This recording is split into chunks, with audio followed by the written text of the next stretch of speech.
Hola, sóc Irene i estem en la secció Benitxarrem.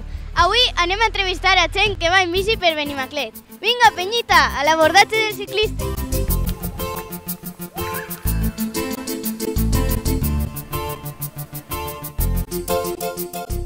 Jordi, per què t'agrada la teua bici?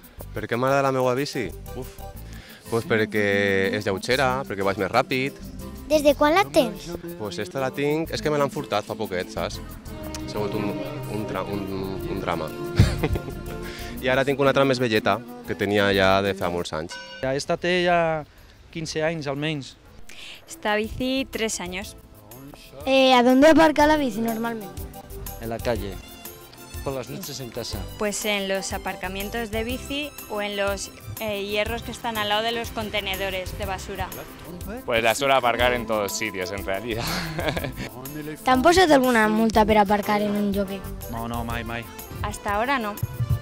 ¿Le ha pasado alguna vez algún accidente? Sí.